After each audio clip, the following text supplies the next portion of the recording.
Hello, everyone. We welcome you all for the Garud Puran session. We will start the prayer. Om Gurubhyo Namaha Harihi Om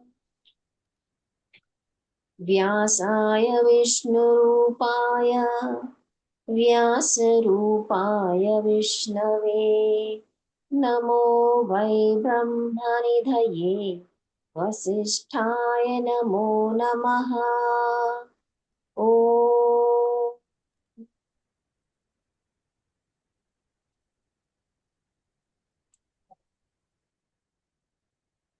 हम कहाँ पे थे। काफी सारे disease के बारे में चल रहा है। मुझे जस्ट याद आया कि फुल मून है, उसके एनर्जीज कितने हाई हैं। और ऐसे हायर एनर्जीज में मतलब ये जो वैशाख फुल मून जो है वो फुल ईयर में एक ही बार आता है, तो उसकी फ्रीक्वेंसी कितनी हाई है। एंड उसमें हम ये हाई फ्रीक्वेंसी वाला पुराण जो है वो पढ़ रहे हैं, तो it's a very big thing. तो इस जब मुझे ये पता मतलब I was just thinking, and जब मुझे ये थॉट आया तो I was feeling very happy, and I thought let me share with you all also. तो इससे ये मतलब कि हम भी हायर फ्रीक्वेंसी में चल रहे हैं, ऐसे हम बोल सकते हैं, राइट। सो अभी देखते हैं आगे आगे की बीमारी जो है वो है प्रमेह रोग और उसका निदान। प्रमेह रोग मतलब कि यूरिनरी जो डिसऑर्डर्स होते हैं वो। तो काफी सारे डिसऑर्डर्स के बारे में पूरा दिया गया है। तो हम जस्ट सबका मीनिंग भी अभी सब वर्ड्स जो है डिफिकल्ट वाले या जो हिंदी वाले वर्ड्स नहीं जानते, वो सबका मीनिंग हमने दे रखा है। तो हम थोड़ा सा जस्ट पढ़ते जाएंगे, ओके। तो धन्वंतरी जी ने कहा कि हे सुश्रुत, अब मैं आपको प्रमेह रोगों का निदान सुनाऊंगा, उसे सुने। प्रमेह 20 प्रकार के होते हैं। उनमें 10 प्रमेह कफजन्य, 6 प्रमेह पित्तजन्य और 4 प्रमेह वातजन्य है। इन सभी में मेद, मूत्र और कफ की संतुष्टि होती है। प्रमेह का सबसे पहला प्रकार हरिद्रमेह है।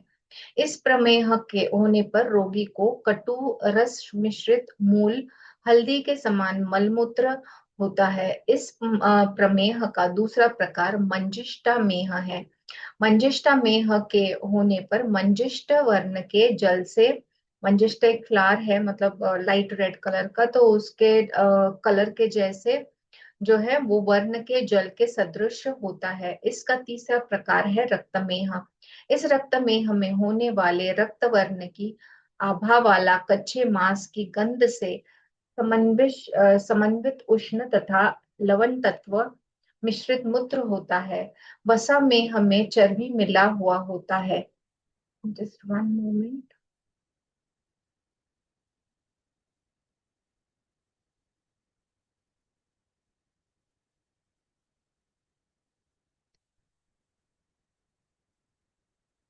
वसा मेह में चर्बी मिला हुआ मूत्र अथवा केवल चर्बी ही बारंबार निकलती रहती है। वसायुक्त मज्जा मेह में व्यक्ति वर्ण और गंध में समानता रखने वाले मज्जा तत्व से संश्लिष्ट मूत्र त्याग करता है। जब प्राणी मतलब जो नर्वस टिश्यू होता है वो मज्जा, मतलब जब प्राणी, सॉरी, मज्जा इज मैरो, ओके। जब प्राणी मत वाले हाथी के समान असंयमित वेग से अधिक संयम तक मूत्र निकालता है, जिसके साथ एक चिपचिपा पदार्थ भी आता है, और यह यदा कदा बीच बीच में रुक भी जाता है, तो उस रोग को हस्ती में ही मानना चाहिए। हस्ती में यह प्रायः वृद्धावस्था में होता है। जब व्यक्ति को मधु के समान मूत्र होता है, अर्थात उस मूत्र में शरीर के अंदर विद्यमान मधुर रस का तत्व आने लगता है, तो उसे मधुमेह ही कहा जाता है। यह दो प्रकार का माना गया है, एक तो धातु के क्षीण होने पर वायु के कुपित होने से, तथा दूसरा पित्तादि दोष से वायु का मार्ग रुक जाने से। इस प्रमेह से घिरा हुआ रोगी प्रायः अन्य सभी दोषोजन्य प्रमेह को लक्षणों से संयुक्त हो जाता है। ऐसे रोगी में अन्य दोषों के लक्षणों का आगमन कोई कारण नहीं रखता। यह रोग तो अपनी प्रबलता के प्रभाव से उन्हें बिना निमित्त के ही रोग के शरीर पर प्रकट कर देता है। यह ऐसा प्रमेह है कि क्षण मात्र में नष्ट हो सकता है और क्षण मात्र में ही अपने पूर्ण बल के साथ उबर सकता है। अतः रोगी को चाहिए कि वह कष्ट उठाकर भी इस वर्ग भेद वाले मधुमेह रोग का निदान कर ले।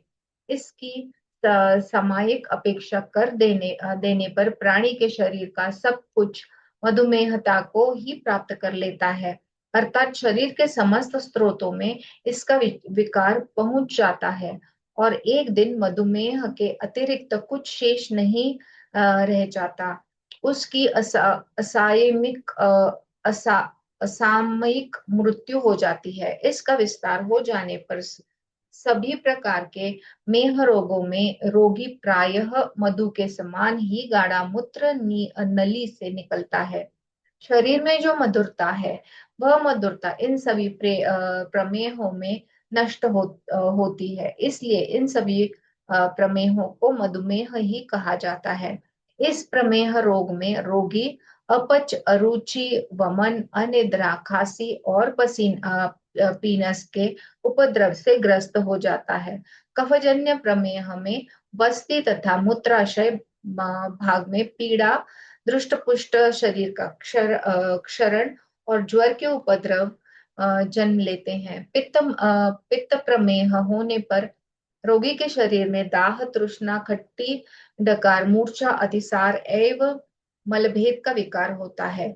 वातज प्रमेह में उदावर्त कंपन, हृदय वेदना, बेचैनी, शूल, अनिद्रा, शुष्कता, श्वास तथा खांसी के विकार पैदा हो जाते हैं। शराविका, कच्छपिका, ज्वालिनी, वीनता, अलजी, मसूरिका, सर्षपिका, पुत्रिनी, सविदारिका और विद्रदी नामक 10 प्रकार की फुंसियां प्रमेह रोग में उपेक्षा कर देने पर उत्पन्न होती है। प्रायः कफजन्य दोष से संश्लिष्ट होने के कारण खाया हुआ अन्न प्रमेह रोगों को रोग के रूप में परिणत हो जाता है। उसका रस मूत्र के मार्ग से निकल जाता है।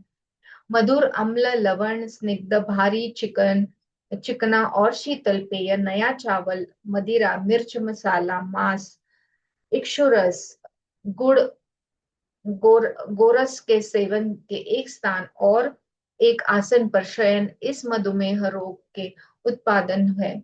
इस प्रमेह रोग के होने से कफ बस्ती भाग में पहुंचकर उसको दूषित कर देता है। तदंतर वह स्वेद, मेदा, वसा और मांस से युक्त शरीर को दूषित करके शिथिल बना देता है। जब कफ पहले क्षीण हो जाता है तो वायुमूत्र से मूत्र के सहित पित्त, रक्त और धातु को वस्ती भाग में लाकर वहीं पर विनाश करता है। साध्य असाध्य प्रतीत होने वाले जो मेह हैं वे सभी इसी वायु विकार से ही उत्पन्न होते हैं। जब वायु, पित्त और कफ की मात्रा निदृष्ट होकर समान रहती है तब मेह भी समान भाव से रहता है। मेह means passing of the urine, okay, the act of passing of urine. उक्त प्रमेह भेदों का सामान्य लक्षण तो प्रचुर मात्रा में विकृत मूत्र का होना है, किंतु शरीर में उस विकार के संयुक्त होते ही विशेष परिस्थिति में भी पड़े हुए मनुष्य के लिए अपेक्षित है कि उस दोष का निवारण कर ले। मूत्र के वर्णादिक लक्षणों के अनुसार इन प्रमेह रोगों में भेद की कल्पना की जाती है। यह मेह रोग 10 प्रकार का है। सामान्यता मूत्र स्वच्छ, अत्यंत श्वेत, शीतल, गंधहीन तथा जल के समान होता है, किंतु जो प्राणी उदक में हंसे ग्रसित है वह कुछ मटमैले और चिपचिपे मूत्र का क्षरण करता है। इक्षु मेह रोगी के शरीर से इक्षु रस के समान अत्यंत मधुर मूत्र निकलता है। सांद्र मेह से प्रभावित रोगी बासी रखे हुए जल के समान मूत्र छोड़ता है।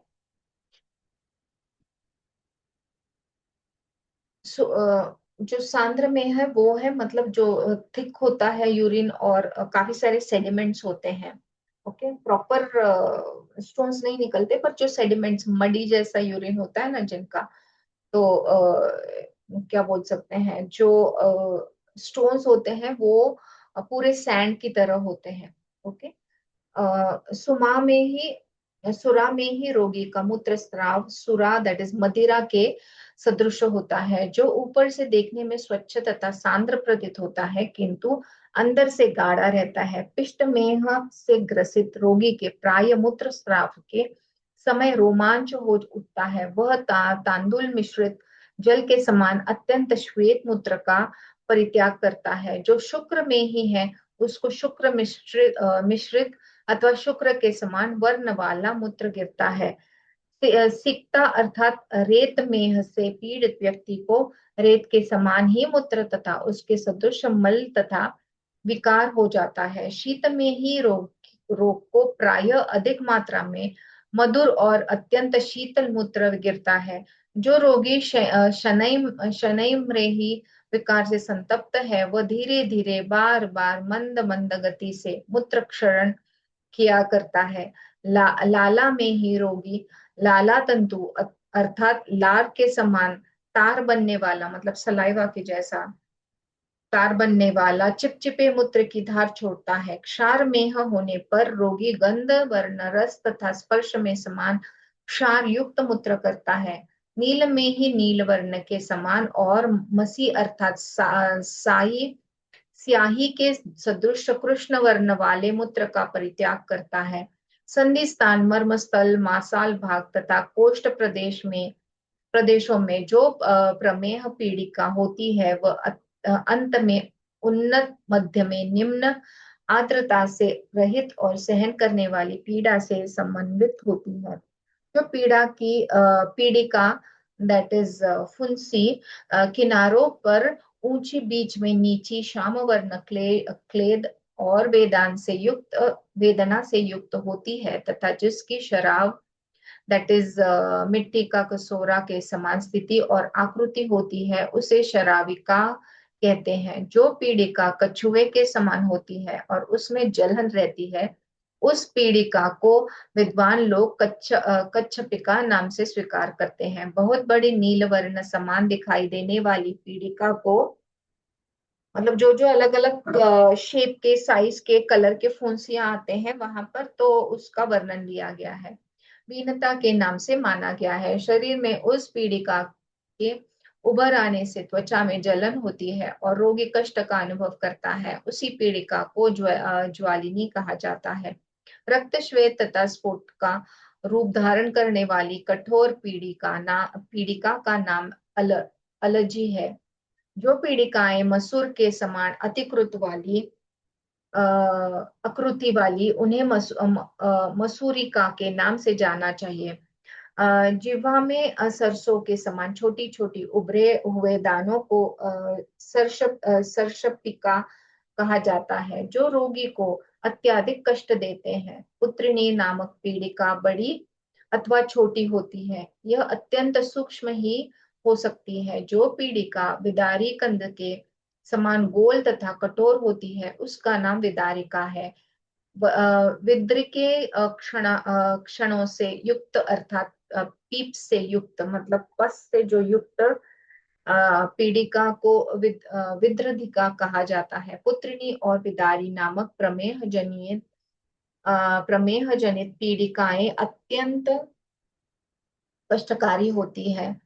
जब पस वगैरह होता है तो कैसा थ्रॉपिंग पेन होता है, राइट? फिर फीवर भी बहुत रहता है, इन्फ्लेमेशन बहुत रहता है, इसलिए ये बहुत कष्टकारी रहती हैं। सद्य पित्त के प्रकोपित होने से मेद को अल्प मात्रा में विकृत करने वाली अन्य पीड़िकाएं उत्पन्न होती हैं। प्रायः शरीर में जैसे जैसे दोष की अभिवृद्धि होती है, जैसे ही बढ़ता है वो वैसे उन सभी पीड़िकाओं का आविर्भाव होता है। मेद को विकृत करने वाली इन पीड़िकाओं का जन्म तो बिना प्रमेह के भी हो सकता है, मतलब विदाउट यूरिनरी डिसऑर्डर्स भी फुंसी जो है वहां पे वो एरिया में आ सकती है। जब तक पीड़िका वर्ण रहित होती है तब तक उसे प्रधान लक्षणों को निर्दिष्ट नहीं किया जा सकता।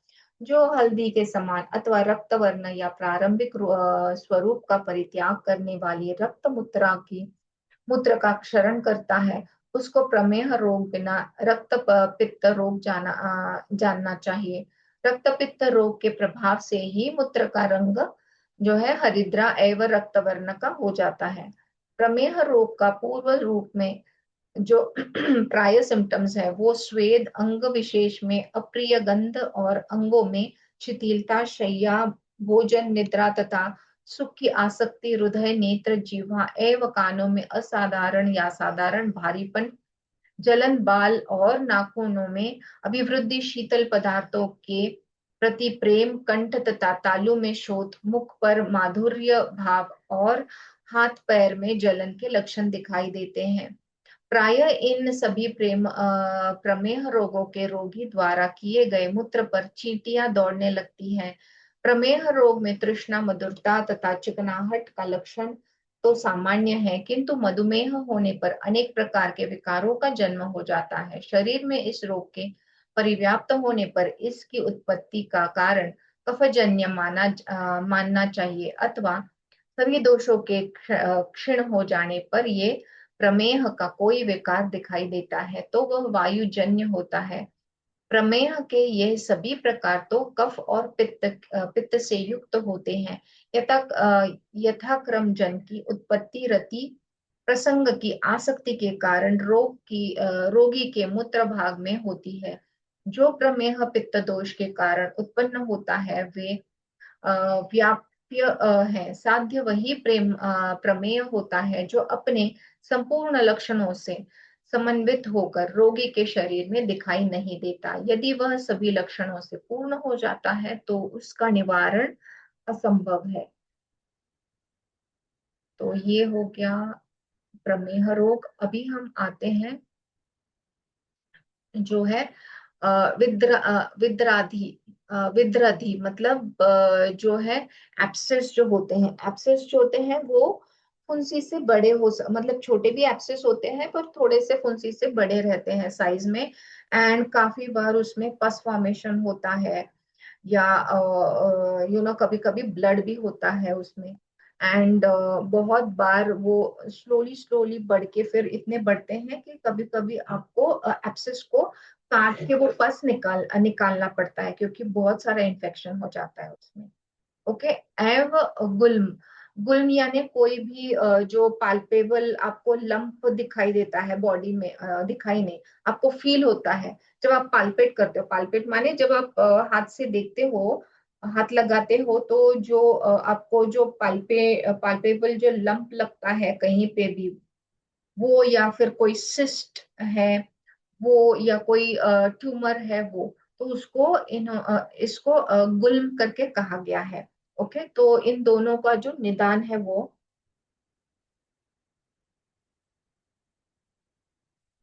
वो इस चैप्टर में है। तो धन्वंतरी जी ने कहा, हे सुश्रुत, अब मैं विद्राधि और गुल्म का निदान कहता हूँ, उसे आप सुने। अब ये चैप्टर काफी बड़ा है और ऐसे ऐसे शब्द है इनमें कि इसके मीनिंग्स मुझे मिले नहीं है, तो we will just go with the flow.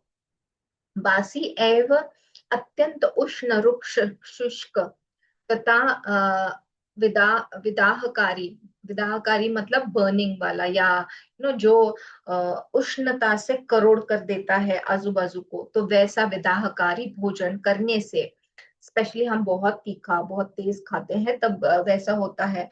बहुत ही तेज अगर रहा तो फिर आपका जो स्टमक का लाइनिंग है वो करोड़ होता है। ओके। तो ऐसे भोजन करने से, टेढ़ी मेढ़ी शैया पर टेढ़ा मेढ़ा शयन करने से तथा रक्त को दूषित करने वाले विरुद्ध आहार विहार से रक्त दूषित होकर चमड़ा, दैट इज त्वचा, हमारी जो स्किन है वो मांस, मैदा, मैदा यानी फैट टिश्यू, एडिपोज टिश्यू जिसको मेडिकली बोलेंगे, अस्थि माने जो बोन्स है वो, स्नायु जो है हमारे टिश्यूज मस्कुलर, एवं मज्जा को दूषित कर यह उदर का आश्रयन करता है। दुष्ट रक्त दुष्ट रक्त जब उदर का आश्रयन करता है, उदर माने जो स्टमक है हमारा वो, तो जब वहां पे वो आश्रयन करता है, तो अंग विशेष में, आश्रयन मतलब जहाँ पे वो हमको मिलता है, मतलब डायग्नोस होता है, तो वो अंग विशेष में बाहर की ओर मुंह वाला अतिशय शूल के साथ और अतिशय पीड़ा से युक्त वृत्ताकार अथवा भीतर की और मुंह वाला आयताकार मतलब राउंडिश जो शोथ उत्पन्न हो जाता है। आयुर्वेद, शोथ माने इन्फ्लेमेशन, ही हमने पहले भी देखा है। आयुर्वेदता आयुर्वेद वेदता वैद्यगण और उसे विद्राधि रोग विद्राधि रोग कहते हैं। दोषों के द्वारा वायु पित्त आदि के भिन्न भिन्न रूप में या मिश्रित रूप में रक्त एवं स्राव के तत्त अंग में ग्रंथि के आकार का विद्राधि रोग अतिशय दारुण, गंभीर और गुल्म को बढ़ाने वाला होता है। वह वल्मिक अर्थात दीमक के घर के समान, दीमक का घर आपने देखा होगा, ऐसा ओपनिंग छोटा होता है पर अंदर जो होता है वो बड़ी जगह लेता है अंदर की तरफ। ओके, तो वैसे वो उसके समान छद्रिद्र जैसे क्या बोल सकते हैं, पोर्स होते हैं। दीमक जब लगती है तब आपको पता चलता है कि वहां पे काफी सारे छिद्र होते हैं, और सभी छिद्रों से सदा रक्त आदि बहता रहता है। इससे जठराग्नि मंद हो जाता है, नाभि वृत्ति, यकृत, प्लीहा, क्लोम, जो नाभि वृत्ति तो हमको पता चला, यकृत जो है वो है लिवर, प्लीहा जो है स्प्लीन, फिर यहाँ पे क्लोम दिया गया है। क्लोम यानी जो अनडिफाइंड या इल डिफाइंड जो ऑर्गन है वो उसको कहा गया है। फिर कहा गया है कि कुक्षी, कुक्षी माने अगेन एब्डोमेन है। फिर आता है गुद मतलब एनल रीजन, और एक ये बताया गया है उन्होंने कि एव वंक्शन जो है मतलब जो हमारा ग्रॉइन होता है, मतलब जो ज्वाइंट की तरफ ये जो हमारा फ्लैप होता है एब्डोमेन और थाई के बीच वाला उसको ग्रॉइन बोलते हैं, या मेडिकली उसको इंग्वाइनल एरिया कहते हैं। तो वो जो जगह है, आदि स्थानों में ये विद्रादि रोग जो है उत्पन्न होने पर रोगी का हृदय सदा कांपता रहता है, और विद्रही स्थान में तीव्र वेदना की अनुभूति होती है। विद्रधि का शोथ श्याम वर्ण अथवा रक्त वर्ण होता है। इसका ऊपरी भाग उन्नत रहता है। कालांतर में पाक हो जाने से यह विषम आकार का हो जाता है। विद्रधि रोग में संज्ञा नाश, भ्रम, अनाह, जो संज्ञा है मतलब लॉस ऑफ कॉन्शियसनेस होता है, उसको संज्ञा बोला गया है। भ्रम, अनाह, रक्तस्राव और अव्यक्त शब्द होता है। पित्तज विद्रधि रक्त दैट इज लाल, ताम्र अथवा कृष्ण वर्ण का शीघ्र पाकी होता है। इसके तृषा, दाह, मोह, ज्वर, बेहोशी तथा जलन आदि उपद्रव होते हैं। कफज विद्रधि तेजी से उभरता है एवं शीघ्र पक जाता है, पीला हो जाता है और खुजलाहट से युक्त अरुचि स्तंभ स्तंभ रहता है। सन्निपात जन्य विद्रधि में अधिक क्लेश, शीत, जकड़न, क्षुभन दैट इज जमाई, अरुचि, शरीर का भारीपन आदि सभी लक्षण व्यक्ति में होते हैं। सन्निपातिक मतलब आपको याद होगा जो त्रिदोष जन्य होते हैं, सारे दोष मिला के जो है, वह विद्रधि चीरकाल में उत्पन्न होता है और उसका पाक शीघ्र नहीं होता है। बाह्य और आभ्यंतरिक विद्रधि में मल पतला होता है। सन्निपातक विद्रधि कृष्ण वर्ण, स्फोटावृत और श्याम वर्ण का होता है। उसमें रोगी को अधिक दाह, विद्रधि स्थान में पीड़ा और तीव्र ज्वर होता है। बाह्य विद्रधि प्राय पित्तजन्य, पित्तज और रक्तज होती है। गर्भाशयगत रक्तज, अंतर विद्रधि केवल नारियलों को नारियों को ही होती है। शस्त्र आदि के अभिघात से अधिक रक्त के बहने पर रोग उत्पन्न हो जाता है। कभी कभी वो जो हिमोरेज वाले सिस्ट होते हैं वो किसी स्थान के कटने पर वायु के द्वारा परिचालित रक्तपीत को प्रेरित करता है। जिसके रक्तपीत लक्षण वाला विद्रधी रोग उत्पन्न होता है वह अत्यंत उपद्रवकारी होता है। स्थान भेद से उपद्रवों का भेद कहा जाता है। नाभि में विद्रादि रोग होने पर उसकी धौंकनी की तरह गति, धोखनी आपको याद है हिचकी की तरह होती है। वस्ती और मूत्राशय आदि में विद्रादि होने पर मूत्र त्याग में दुर्गंध बहुत तथा क्लेश अधिक होता है। प्लीहा स्थान में विद्रादि होने पर श्वास प्रश्वास का रोध हो जाता है और अत्यंत प्यास लगती है। क्लोम स्थान में विद्रादि उत्पन्न होने पर गले का रोध तृषा होने लगती है। हृदय में विद्रादि होने पर सर्वांग में वेदना होती है। मोह तमक श्वास काश से हृदय की शून्यता का बोध होता है। कुक्षी और पार्श्व के अभ्यंतर में विद्रादि उत्पन्न होने पर कुक्षी में अनेक प्रकार के दोष उत्पन्न मतलब बॉटम दोष उत्पन्न हो जाते हैं तथा उरु संधि धड़ वक्षण कटी पीठ बगल तथा नितंब इन स्थानों में विद्रादि के उत्पन्न होने पर स्थानों अपान वायु अवरोध होकर अत्यंत वेदना होने लगती है। विद्रह धी के कच्चे होने पर पक जाने पर अथवा सूजन के आधार पर आगे की स्थिति का निर्देश करना पड़ता है।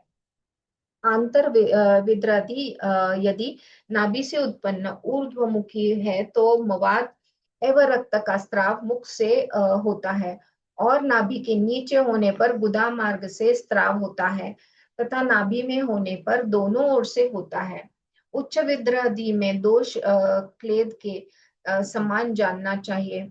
सन्निपातज विद्रधी अपने स्थान में अनेक प्रकार के विवर्त को उत्पन्न कर देता है। नाभि और वस्ती में स्थित विद्रदी अंतर्गत या बाह्यगत किसी भी प्रकार का वो निश्चित ही पककर फटता है। उसका परिपाक विद्रदी बढ़ने पर होता है। यह विद्रदी क्षीण होने पर भी अनेक प्रकार के उपद्रव को जन्म देता है। दुष्ट स्वभाव वाली एवं पापिनी स्त्री की गर्भगत संतान यदि नष्ट हो जाती है तो गर्भ में अधिक सूजन उत्पन्न होती है। स्त्रियों के स्तन में जो विद्रदी होता है वह अतिशय दुखप्रद होता है। जो ब्रेस्ट में एब्सेस होते हैं फीमेल्स में स्पेशली देखा गया है कि लैक्टेशन ठीक से नहीं हो रहा है वगैरह तब होता है। या हम जो सिस्ट बोलते हैं उसी को स्पेशली फीमेल्स में ओवरीज में भी होते हैं। पहले जो बताया था वो कन्याओं की नाड़ियां अतिशय सूक्ष्म होने के कारण उन्हें यह स्तन विद्रादि रोग नहीं होता है। यह अपान वायु की गतिरोध होने पर क्रुद्ध वायु लिंग मूल में शोथ उत्पन्न करता है तथा मुष्क एवं वक्षणगत फलकोश तक जाने वाली फ्लकोट की शरीराओं को पीड़ित कर उसमें वृद्धि करता है। इससे मेदा में दोष उत्पन्न होता है।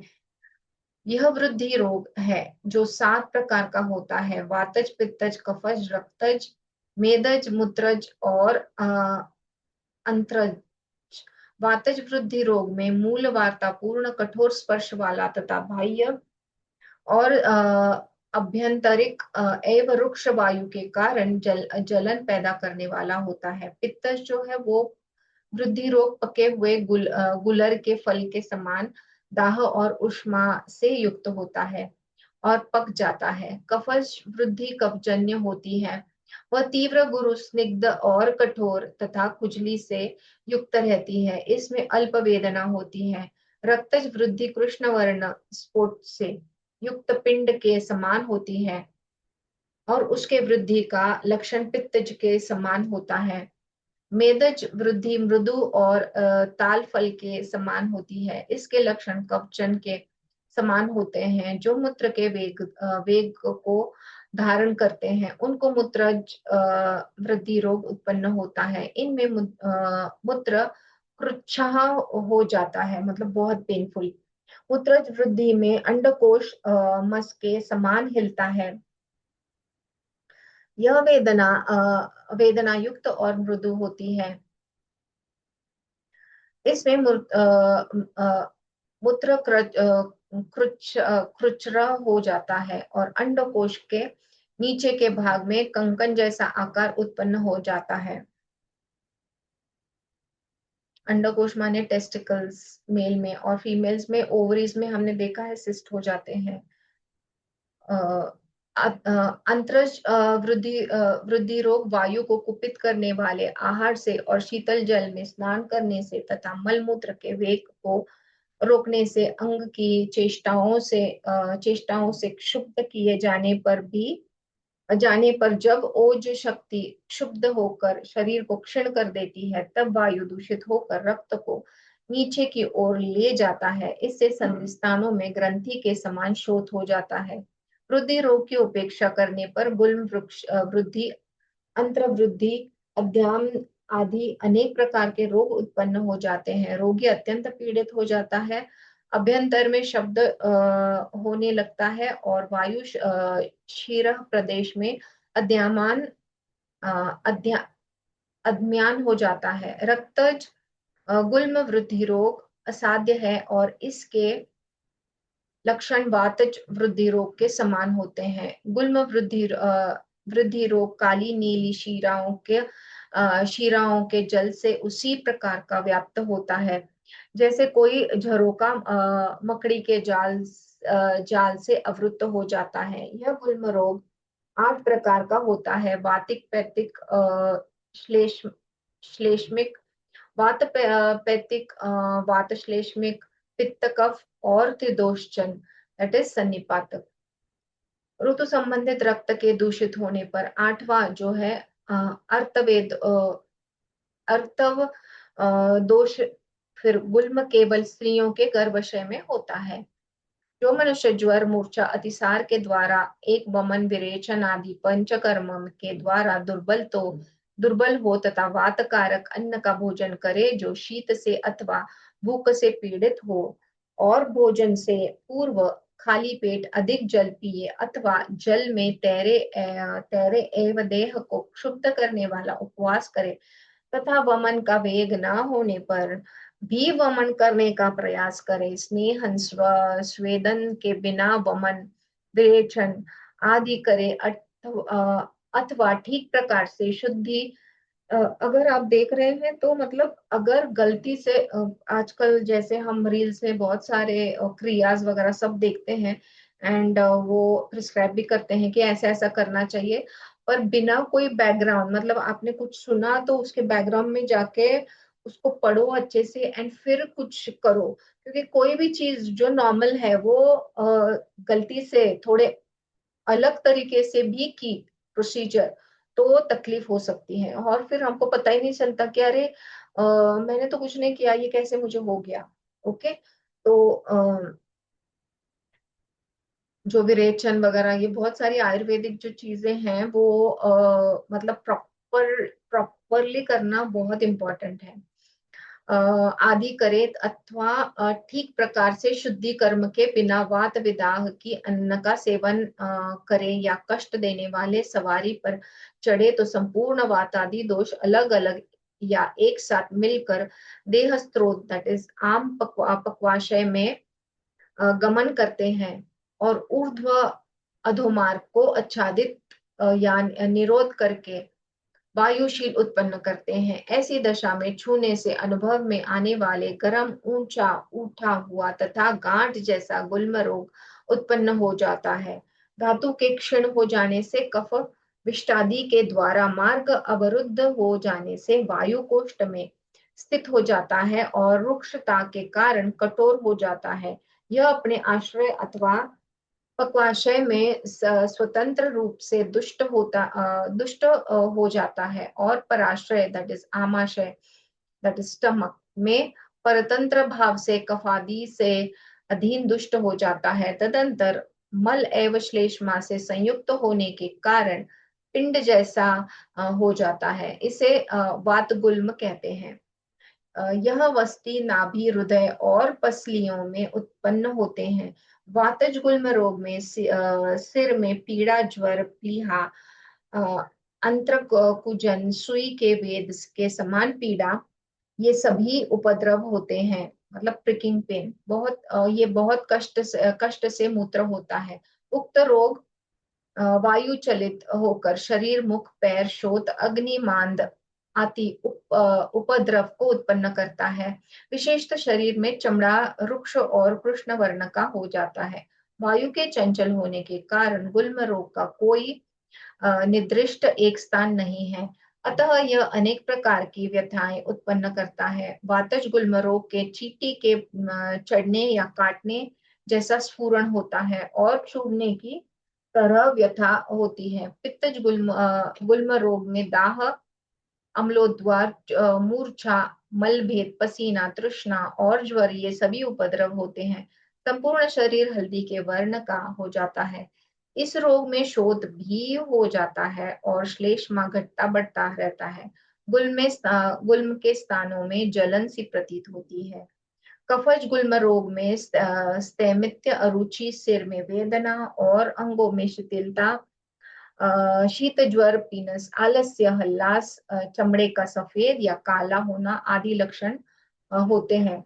कफज गुल्म गंभीर, कठिन और गर्भस्थल बालक के समान भारी होता है। अपने स्थान में स्थित रहने तथा वहां से न चलने के कारण यह मृत्यु कारक होता है।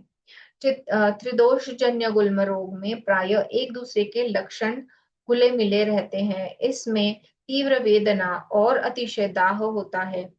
यह अतिशय उन्नत और सघन होकर शीघ्र ही पक जाता है तथा असाध्य होता है। रक्त गुल्म स्त्रियों को ही होता है। जिस स्त्री को ऋतुकाल में अतिशय वेदना और किसी प्रकार का योनि रोग रहता है अथवा वायु कारक पदार्थों को सेवन करने से वायु कुपित होकर प्रतिमाह व्यवस्थित ऋतुस्राव को योनि में ही रोक देता है, तो वह रुका हुआ रक्त कुक्षी में जाकर गर्भ के चित्रों को प्रकट करता है। तो जो जिनके मेंसेस या पीरियड्स प्रॉपर नहीं है, तो उनको पीसीओडी वगैरह और अदरवाइज ऑल्सो सिस्ट हो सकते हैं। इस रोग में हल्लास, गर्भिणी जैसी इच्छा, स्तन में दुग्ध दर्शन, कामाचारिता आदि लक्षण प्रकाशित होने लगते हैं। क्रमशः वायु के संसर्ग से पित्त योनि में रक्त का संचय करता है। शोणित जब गर्भाशय का आश्रय करता है तब वात पित्त जनगुल्म के विकार उत्पन्न हो जाते हैं। यह दुष्ट रक्त का आश्रय लेकर गर्भाशय में अत्यंत शूल उत्पन्न करता है। योनि में स्त्राव, दुर्गंध, कभी कभी स्पंदन और वेदना होती है। कभी कभी यह गुल्म गर्भ जैसा हो जाता है। दुष्ट रक्त एवं दुष्ट आश्रय के कारण यह विद्रधि गुल्म कभी देर में पकता है, कभी नहीं पकता और कभी जल्दी पक जाता है। अतः शीघ्र दाह पैदा करने वाला होने के कारण यह विद्रधि गुल्म कहा जाता है। अंतराश्रय गुल्म में बस्ती, कुक्षी, हृदय और प्लीहा में वेदना होती है। जठराग्नि और बल का नाश हो जाता है। मल मूत्र मूत्रादि का वेग रुद्ध हो जाता है। बहिराश्रय गुल्म में इसका उल्टा होता है, अर्थात बस्ती, कुक्षी आदि में वेदना अधिक नहीं होती है, वेग का प्रवर्तन होता है। गुल्म स्थानों में विवर्णता और बाहर के भाग में अत्यधिक ऊंचापन आदि लक्षण उपस्थित होते हैं। ऊपर नीचे वायु रोधक के कारण तीव्र वेदना और उदर में अद्यमान होता है। इस अनाह रोग कहते हैं। जो ग्रंथि ऊपर उठी होती है तथा कठोर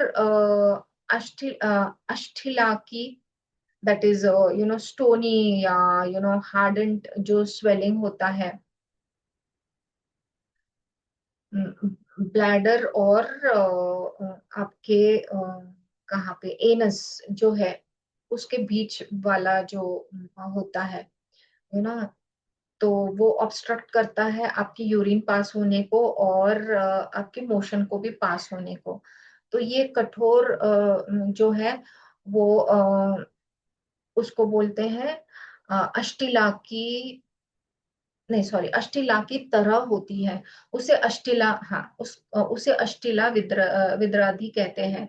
उसकी आकृति यदि समस्त चिन्हों से युक्त एवं तिरछी हो तो उसे प्रत्यष्टिला कहते हैं।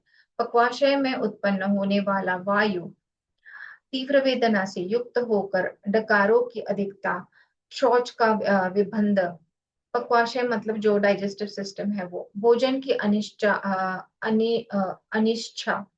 आंतों का सूजन, अटोप अध्यामन, अधमान, अग्निमांद्य, ये सब उत्पन्न होने वाले गुल्म के पूर्व के संकेत हैं। फिर आता है उदर रोग निदान। तो धन्वंतरी जी ने कहा, हे सुश्रुत, अब मैं उदर रोग को उदर रोग का निदान कहूंगा, सुनो। मंदाग्नि होने पर सभी प्रकार के रोग उत्पन्न हो जाते हैं और उदर रोग विशेषकर मंदाग्नि से ही होता है। मतलब जो स्टमक वाले प्रॉब्लम्स है वो सारे, उदर माने स्टमक। तो उदर में मल संचित होने पर अजीर्ण आदि भिन्न भिन्न रोग, ऊर्ध्व और अधोगति वायु के अवरोध होने से सभी प्रवाहिनी नाड़ियां अकर्मण्य हो जाती है। प्राण वायु अपान आदि वायु को दूषित कर उनको मां संधि में प्रविष्ट कर देता है। इससे कुक्षिक स्थान अवरुद्ध होकर उदर रोग उत्पन्न होता है। उदर रोग 8 प्रकार के हैं। Can you hear me? मुझे अनस्टेबल दिखा रहा है नेट। मैं जस्ट, Yes, yes. ओके, यहाँ पे इंटरनेट अनस्टेबल दिखा रहा है, so I am just keeping the video off. प्राणवायु, उदर रोग 8 प्रकार के हैं। वातज, पित्तज, कफज, सन्निपातज, सलिल जन्य, प्लीहाजन्य, बद्धोदर, वृद्धि और क्षतजन्य। उदर रोग होने पर हाथ पैर तथा पेट में सूजन आ जाती है। शारीरिक चेष्टा, बल और आहार कम हो जाता है। शरीर दुर्बल हो जाता है और अफरा हो जाती है। अफरा मीन्स जो ब्लोटिंग जिसको बोलते हैं, बहुत गैस होने से जो डिस्टेंशन होता है या फ्लैचुलेंस हो जाता है, तो जो एब्डोमिनल डिस्टेंशन हो जाता है उसको अफरा कहते हैं। तो वो हो जाता है। इस रोग से ग्रस्त व्यक्ति का आकार प्रेत के समान विकृत हो जाता है। उदर रोग का पूर्व लक्षण भूखनाश, अरुचि, पाक के समय दाह और आदि होता है। ऐसा रोगी अपत्य का सेवन करता है। उदर रोग से बल क्षय हो जाता है, मतलब स्ट्रेंथ नहीं रहती है। अतः रोगी के थोड़ा कार्य करने पर श्वास प्रश्वास की वृद्धि हो जाती है। किसी भी विषय के उसकी बुद्धि प्रवेश नहीं कर पाती है और शोक एवं शोथ आदि हो जाते हैं। उधर रोगी थोड़ा खाने पर भी वस्ती संधि में निरंतर पीड़ा का अनुभव करता है। सभी प्रकार के उदर रोग में रोगी वृद्धावस्था के समान जीर्ण हो जाता है और बलहीन हो जाता है। तंद्रा, आलस्य, मलवेग, मंदाग्नि, दाह, सूजन और अध्याम, ये सभी जलोदर के लक्षण हैं। सब प्रकार का जलोदर रोग मृत्युकारक होता है, इसलिए उसके लिए शोक करना व्यर्थ है। उदर रोग में रोगी का उदर गवाक्ष की मतलब बिटर जैसा, गवाक्ष की तरह शिरोजाल से व्याप्त हो जाता है और सदा गुड़गुड़ शब्द होने लगता है। उदर रोग में वायु नाभि और आंत में विष्टता उत्पन्न करके नष्ट हो जाता है। वायुजन्य उदर रोग में हृदय, नाभि, कटी, पायु, वक्षण, इन सभी स्थानों में पीड़ा करके स्वयं वायु शांत हो जाता है। मतलब जो गैस है, फ्लैचुलेंस जो है, वो इधर उधर जाके आपको पेन देता है। शब्द के साथ वायु निकलने लगता है एवं अल्प परिमाण में ही मूत्र होता है। उसकी किसी भी विषय में चंचलता नहीं रहती है और मुख सदा उदास रहता है। वातोदर में हाथ पैर, मुख और कुक्षि में शोथ हो जाता है। उधर पार्श्व तथा कटी और पृष्ठ आदि स्थानों में पीड़ा का अनुभव होता है और जोड़ों में दर्द रहता है। शुष्क काश शरीर में पीड़ा, अधोभाग में गुरुता मतलब वेट, मल संग्रह, शरीर में श्याम वर्णता या अरुण वर्णता आ जाती है एवं मुंह में बार बार पानी आता है, पेट में नीली और काली शिराएं उभर जाती हैं और व्यथा होती है तथा थपथपाने पर मशक जैसा शब्द करता है। उदर में वेदना के साथ सशब्द वायु चारों तरफ घूमती है। पित्त जनित उदर रोग में ज्वर, मूर्छा, दाह, प्यास, मुख में कटुता, अतिसार, त्वचा, नख आदि पर पीलापन, उदर पर हरापन एवं पीली और ताम्र वर्ण की शिराएं अधिकता से दिखती हैं तथा ऊष्मा और दाह बना रहता है। कफ जनित उदर रोग में शरीर में अवसाद, शोथ, भारीपन, निद्राधिक्य, अरुचि, श्वास, कास, त्वचा आदि में श्वेत शिराओं से व्याप्त उदर बड़ा एवं धीरे से वृद्धि को प्राप्त करता है। त्रिदोष को कुपित करने वाले आहार विहार से, अधिक भोजन करने से, शरीर को क्षुब्ध करने से, गाड़ी आदि पर यात्रा करने से, दौड़ने कूदने, मैथुन करने, भारी उठाने, चलने तथा ज्वरादि से दुर्बल व्यक्ति को वमन नहीं, वाम पार्श्व में स्थित प्लीहा अपने स्थान से च्युत होकर वृद्धि को प्राप्त होने लगती है।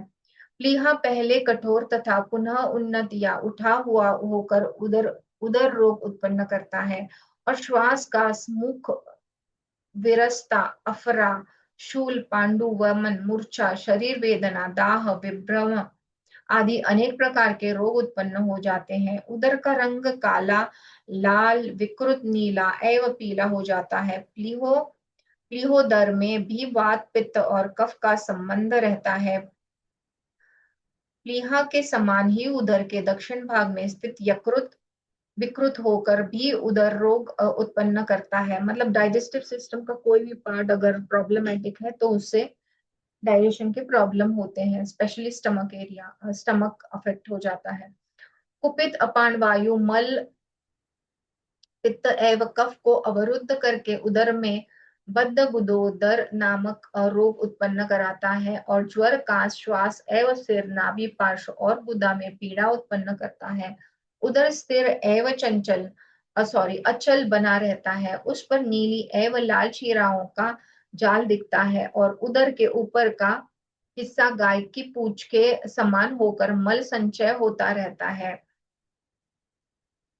भोजन में हड्डी और पाषाण आदि उदर में जाने से तथा अत्यधिक खाने से आंतों के फटने पर पक्कड़ मवाद एवं मल के साथ जल निकलकर गुदा मार्ग से जब बाहर आता है वह पीला, लाल, पूरी दैट इज गंधयुक्त रहता है। अवशिष्ट भाग पेट में रुक कर उदर वृद्धि करके जलोदर रोग होकर बाद में वातादि दोष से पुनः विकृत हो परिस्त्रावी छिद्रोदर रोग हो जाता है। स्नेहपान, स्वेदन, वमन, विरेचन करते समय एकाएक ठंडा जल अधिक पान करने से, मंदाग्नि रहने पर या दुर्बलता में अधिक आम जल पीने पर वायु एवं कफ कुपित होकर जलवाही स्रोतों का अविरुद्ध होकर उसे दूषित जल को बढ़ा देता है और क्लोम नलिका से आकर अवरुद्ध हो उदर रोग उत्पन्न कर देता है। तदंतर प्यास, गुदा से जल स्त्राव होता हुआ उदर में वेदना होती रहती है। पुनः काश, श्वास एवं अरुचि हो जाती है। उदर पर अनेक रंग की शिराएं उभर आती है। उदर जलपूर्वक सा हो जाता है तथा उसमें कंपन आदि अनेक उपद्रव प्रारंभ हो जाते हैं।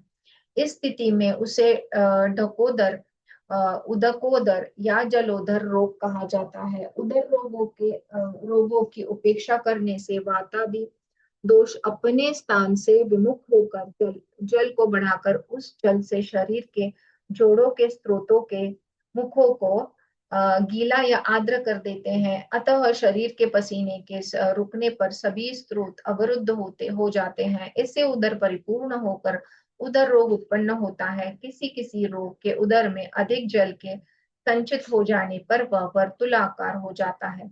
उसको ताड़न करने पर शब्द नहीं होता।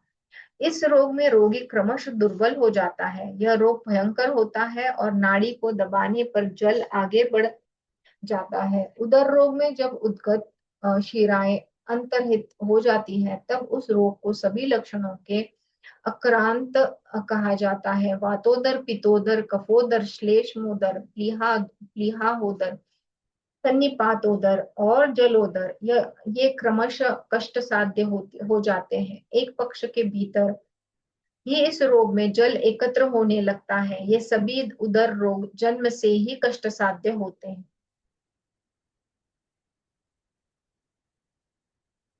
अभी आता है जो पांडुशोथ निदान। मतलब पांडु मतलब श्वेत जो है, और इन्फ्लेमेशन मतलब पैलर, जिसको हम बोल सकते हैं।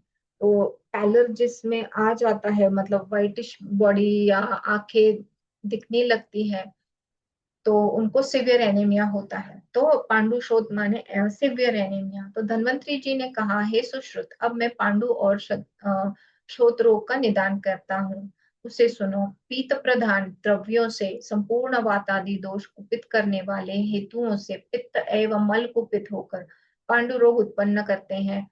इन तीनों कुपित दोषों में से बलवान वायु पित्त हृदयस्थ्य 10 धमनियों का आश्रय लेकर संपूर्ण शरीर में फैल जाता है। वह पित्त का आश्रय कर श्लेष्मा, चर्म, रक्त, मांस आदि को दूषित कर देता है।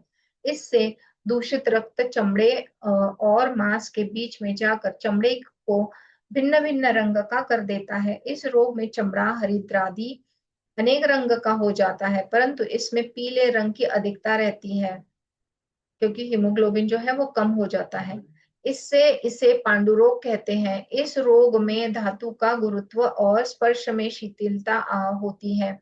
अम्लजन्य पांडु रोग में शरीर के सभी प्रकार के गुण नष्ट हो जाते हैं। इससे शरीर का रक्त क्रमशः कम हो जाता है। मेदा और अस्थि निस्सार हो जाते हैं। इस रोग में सभी अंग निर्बल हो जाते हैं। हृदय में द्रव्यता आ जाती है एवं नेत्रों में सूजन हो जाती है। मुंह में लाला युक्त लार की अधिकता हो जाती है। रोगी को प्यास कम लगती है, ठंडक अच्छी नहीं लगती, रोमांच और मंदाग्नि हो जाते हैं एवं शरीर की शक्ति घट जाती है, तथा ज्वर, श्वास, कर्णशूल, चक्कर, ये सभी उपद्रव होने लगते हैं। पंडु रोग 5 प्रकार के हैं। वातज, पित्तज, कफज, सन्निपातज एवं मृतिका भक्षणजन्य, हृदय में स्पंदन, चमड़ों की रुक्षता, अरुचि, मूत्र की पीतवर्णता, पसीना और मूत्र का कम होना, ये सभी पांडु रोग के पूर्व रूप है। वायुजन्य पांडु रोग में तीव्र वेदना, शरीर में चिपचिपाहट आदि लक्षण दिखाई देते हैं। इस रोग में शीरा, नख, विष्ठा, मूत्र और नेत्र कृष्ण वर्ण तथा अरुण वर्ण के हो जाते हैं। इससे शोथ, नासिका और मुख में विरसता, मलशोष, पर पार्श्व में वेदना, ये सभी उपद्रव होने लगते हैं। पीतज पांडु रोग में शीराएं आदि हरित पित्त जैसी हो जाती है एवं ज्वर, आंखों के आगे अंधेरा, प्यास, शोष, मूर्छा, दुर्गंध, शैत्य सेवन की इच्छा, मुख में कड़वाहट, ये सभी लक्षण व्यक्ति में होने लगते हैं। कफज पांडु रोग में हृदय में आर्द्रता, मलभेद, खट्टी डकार और दाह होता है। तंद्रा, मुख में लवण रस का स्वाद, श्वास, रोमांच, स्वर भंग का स्वमन, दुहस्ता, ये सभी लक्षण व्यक्ति अव्यक्त होने लगते हैं। त्रिदोषज होने पर इसके लक्षणों की पहचानना कठिन हो जाता है और अतिशय असह्य हो जाता है। मिट्टी खाने से उत्पन्न पांडु रोग में कसैली मिट्टी वायु, खारी मिट्टी पित्त और मीठी मिट्टी कफ को दूषित करके तथा रस आदि को सुखा करके शिराओं को रक्त से भरी देती है, भर देती है तथा उसे वही रोक देती है और पांडु रोग पैदा हो जाता है। पांडु रोग के बढ़ जाने पर नाभि, पैर, मुख और मूत्र मार्ग में शोथ हो जाता है। कृमि युक्त तथा रक्त मिश्रित और कफ समन्वित मल निकलने लगता है। जो पांडु रोगी पित्त उत्पन्न करने वाला पदार्थों का सेवन करता है, उसका पित्त रक्त और मांस का दाह करके कोष्ठ शाखा में मिलकर कामला रोग उत्पन्न करता है। कामला रोग में रोगी मूत्र, नेत्र, त्वक, मुख और विष्ठा हल्दी के रंग का हो जाता है। रोगी दाह, अविपाक और तृषा से पीड़ित होकर मेढक के समान पीला और दुर्बल हो जाता है। पांडु रोग को पित्त शोथ होने लगता है। इसकी उपेक्षा करने पर जो अतिशय शोथ बढ़ जाता है, वह बहुत क्लेशप्रद होता है। इस रोग को कामला कहा जाता है। पित्त यदि हरित और श्याम वर्ण का हो तो उसे पांडुरोग होता है।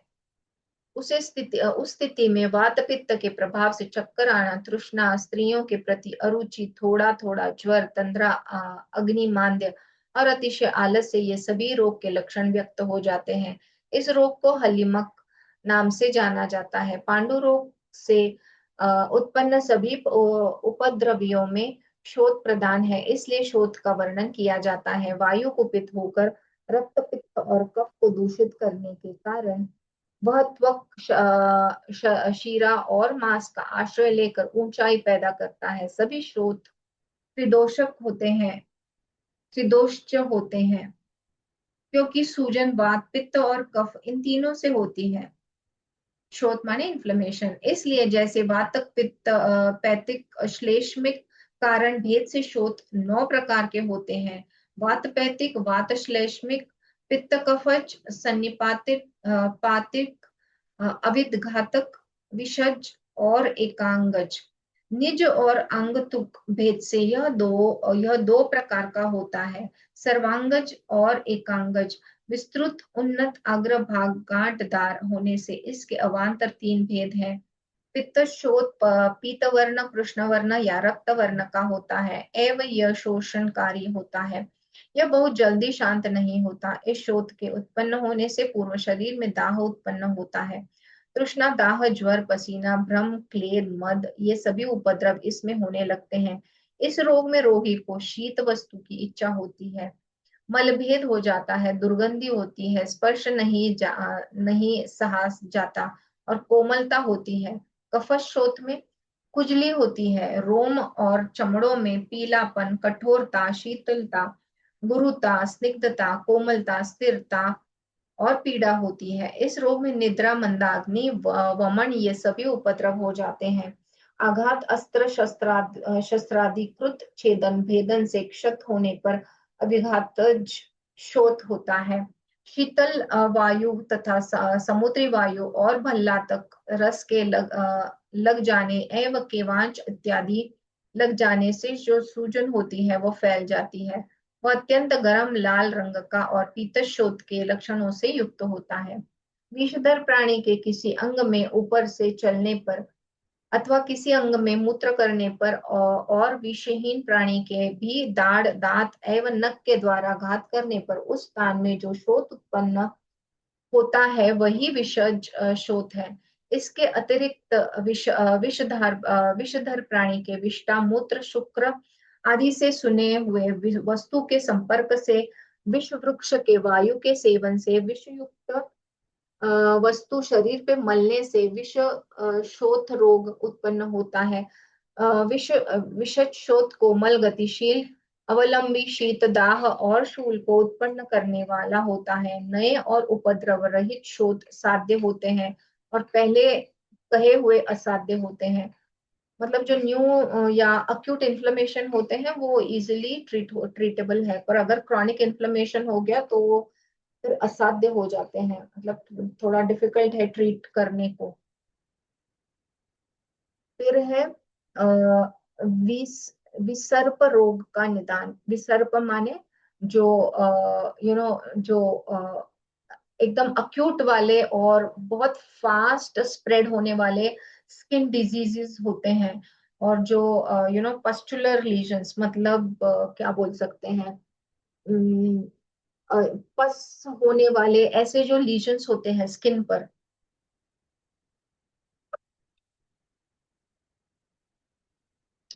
तो उनको कहा गया है विपसर्ग रोग। धन्वंतरी जी ने कहा है सुश्रुत। अब मैं विसर्पादि रोगों के मूल कारणों का वर्णन करता हूँ, उसे आप सुने। वात पित्त कफ एवं अभिघात नामक दोषों से तथा पित्त रक्त एवं कफ के दूषित होने से शोथ सदृश विसर्प रोग होता है। मतलब विथ इन्फ्लेमेशन जो है वो स्किन डिजीज होती है। बाह्य अंत उभय ये उसके 3 अधिष्ठान है। इनमें अपने अपने प्रकोप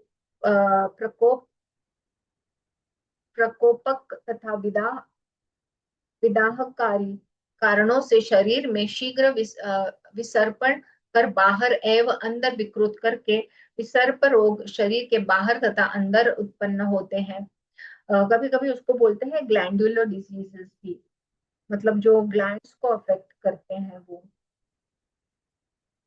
तो आंतरिक विसर्प से हृदय आदि में उत्पात होने के कारण अत्यंत मोह तथा कर्णनासा आदि में विघटन होता है। प्यास की अधिकता और मलमूत्र मूत्रादि में विषमता होती है। कफजन्य विसर्प रोग में अत्यधिक खुजलाहट होती है, उसमें स्निग्धता बनी रहती है और कफजन्य ज्वर के समान इस रोग में भी रोग को कष्ट भोगना पड़ता है।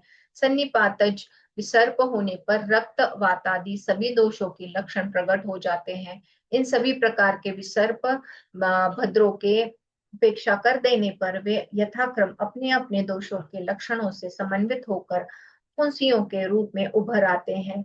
ये जब पककर टूट जाते हैं तब अपने अपने लक्षणों में उक्त वर्ण का रूप धारण कर लेते हैं। वात पित्त विसर्प रोग में रोगी को ज्वर वमन मूर्छा अतिसार प्यास भ्रम हड्डी टूटना अग्निमांद्य तमक श्वास और अरुचि का उपद्रव ग्रस्त कर लेता है। यह रोग प्रज्वलित अग्नि के अंगार के समान रोगी के संपूर्ण अंग को संतप्त कर देता है। यह विसर्प शरीर के जिन जिन स्थानों पर फैलता है वह स्थान बुझे हुए अंगारे के समान काले नीले तथा रक्त वर्ण के हो जाते हैं। अपने स्फुटिक वर्णों के द्वारा यथाशीघ्र ही अग्नि से दग्ध हुए स्थान के सदृश विस्तृत क्षेत्र में यह फैल जाता है। शीघ्रगामी होने के कारण विसर्प मर्म स्थल तक पहुंच जाता है। इस रोग में वायु प्रबल हो जाता है और वह प्रकोपित होकर संपूर्ण अंगों में पीड़ित करता है तथा रोग की चेतना शून्य कर देता है। उसके प्रभाव से रोगी की निद्रा भी समाप्त हो जाती है, उसकी श्वसन क्रिया में विकार आ जाता है। ऐसे रोगी की हिचकी भी अपनी आने लगती है। इस प्रकार के रोग में रोगी की ऐसी अवस्था हो जाती है कि वह पीड़ा से ग्रस्त हो उठता है, तो उसको अत्यंत व्याकुलता की अनुभूति होती है। भूमि शैया तथा आसन आदि पे उठने बैठने और लेटने से उसको तनिक भी शांति प्राप्त नहीं होती, बहुत रेस्टलेस होता है। उस रोग से ग्रस्त रोगी उसके विमुक्त होने के लिए विभिन्न प्रकार की चेष्टा करता है, किंतु उस कष्ट से विमुक्त नहीं हो पाता। ऐसा रोगी मन और शरीर दोनों से शिथिल होकर ऐसी गंभीर मूर्छा को प्राप्त कर लेता है जिससे पुनः चेतना में उसको लौटना बड़ा ही दुस्साध्य होता है। इन लक्षणों से युक्त विसर्प को अग्नि विसर्प कहा जाता है। कफ से अवरुद्ध वायु तथा अवरोधक कफ का बहुत प्रकार से भेदन कर देती है, तब ग्रंथि माला तैयार हो जाती है। ग्रंथि माला मतलब जो स्पेशली जब बहुत क्रॉनिक कॉफ या कॉक्स होता है, टीबी होता है, तो यहाँ पे जो है यहाँ के जो लिम्फ नोड्स है वो एक साथ इन्फ्लेम हो जाते हैं, तो वो जो स्वेलिंग आता है, तो ये जो ग्रंथि माला तैयार हो जाती है, मतलब जो नोड्स है वो चेन में होते हैं यहाँ पर नेक के यहाँ पे, तो उससे भी डायग्नोस होता है स्पेशली कॉक्स एंड जो ऊपर के तरफ के जो इन्फेक्शंस होते हैं वो। सो यहाँ पे जो है वो इन्फ्लेम हो जाते हैं लिम्फ नोड्स। तो ऐसे बहुत सारे, मतलब पूरे बॉडी में लिम्फ नोड्स है क्योंकि वो हमारा लिम्फेटिक सिस्टम जो है वो सब डर्टी जो टॉक्सिन्स वगैरह है उसको ड्रेन करता है, राइट। तो लिम्फेटिक सिस्टम हमारे लिए बहुत इंपॉर्टेंट है, क्योंकि जैसे घरों में ड्रेनेज का सिस्टम होता है वैसे ही बॉडी का वो ड्रेनेज सिस्टम है। तो वो जो लिम्फ नोड्स जो है वो स्टेशन जैसे होते हैं जहाँ पे सब यू नो क्या बोल सकते हैं, कलेक्ट हो जाता है। जैसे हमारा ड्रेनेज सिस्टम, उसी को आप मतलब क्या है वो एग्जांपल ले सकते हैं।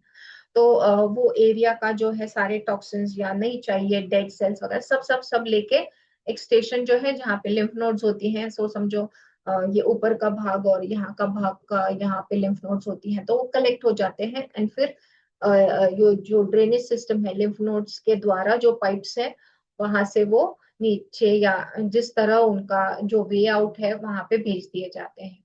ओके। तो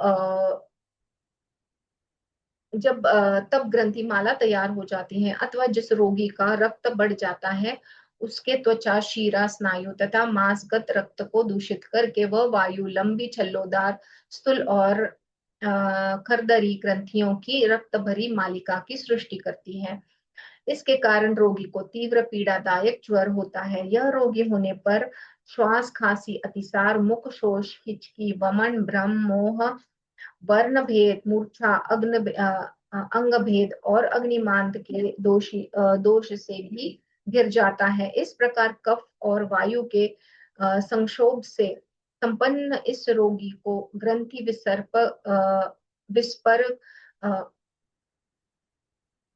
विस्पर कहते हैं। कफ और पित्त के प्रकोपित होने से रोगी में ज्वर, स्तमन, निद्रा, तद्रा, शिरोवेदना, विक्षेप, प्रलाप, अरुचि, भ्रम, मूर्छा, अग्निमांद, अस्थिभेद, प्यास, इंद्रिय जनित जड़ता, निर्गमन तथा रसादिक स्रोतों का लेप, ये लक्षण दिखाई देते हैं। प्रायः यह दोष आमाशय के एक देश में होता है और धीरे धीरे अन्य भागों में फैलता जाता है, परंतु इसमें दर्द नहीं होता। यह अत्यंत पीला, लोहित और पांडुरंग की पीड़ाओं से भर जाता है। इसके स्वरूप की कांति कृष्ण और मलिन मानी गई है। यह रोग शोथ से युक्त और भारी होता है। यह स्पर्श करने में अधिक उष्मा से समन्वित अनुकूल अनुभूत होता है। इसमें पसीने जैसा चिपचिपाहट होती है। जब यह पककर फूटता है तो इसमें मांस गलकर नए रूप में निकलने लगता है। शरीर की स्नायु तथा शिराएं स्पष्ट रूप से दिखाई देने लगती हैं। इस प्रकार सभी लक्षणों से युक्त हुआ ये विसर्प रोग अंततोगत्वा शरीर की त्वचा में संपृक्त हो जाता है, जिसके कारण यह बाह्य भाग में दिखाई देने लगता है। इस रोग स्थान के शव के समान दुर्गंध निकलती है। विद्वानों ने इसका कर्दम विपसर्ग रोग नाम से अभिहित किया है। बाह्य आघात आदि के कारण क्षत हुए शरीर को क्रुद्धावायु पित्त को रक्त समन्वित करता हुआ कुल्थी के दानों के समान स्फोट जनित विसर्प को जन्म देता है। इसके शोथ, ज्वर, पीड़ा, दाहादिक्य, शाम और रक्त वर्णता का लक्षण भी दिखाई पड़ता है। पृथक पृथक वात, पित्त तथा कफ जनित दोष से उत्पन्न उक्त तीनों प्रकार का विसर्प रोग साध्य है। इतना ही नहीं, वात, पित्त आदि द्वंद्व जनित दोषों से संबित विसर्प यदि उपद्रव से रहित तो वे भी यथापेक्षित चिकित्सा से दूर किए जा सकते हैं। किंतु जो विसर्प समस्त दोषों से युक्त हो जाता है और जिनका आक्रमण रोगी के मर्मस्थल को आहत करने में सफल हो जाता है, जिसके दुष्प्रभाव से रोगी के शरीर का स्नायु, शिरा और मांस गल जाता है, जिनसे शव के समान दुर्गंध आने लगता है, वो विसर्प रोग असाध्य हो जाते हैं। उनकी चिकित्सा संभव नहीं होती। We will stop here. Let's close the session. क्योंकि बहुत सारा इंफॉर्मेशन है।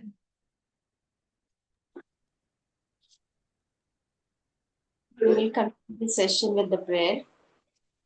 Om Sarve Bhavantu Sukhinah, Sarve Santu Niramayah, Sarve Bhadrani Pashyantu, Ma Kaschit Dukkha Bhag Bhavet, Loka Samasta Sukhino Bhavantu. लोका समस्ता सुखिनो भवन्तु। लोका समस्ता सुखिनो भवन्तु। ओम शांति शांति शांति। Thank you everyone. Thank you for joining. और बहुत सारे और थोड़े रोग है, शायद ये हफ्ते तक खत्म हो जाने चाहिए। Let's see.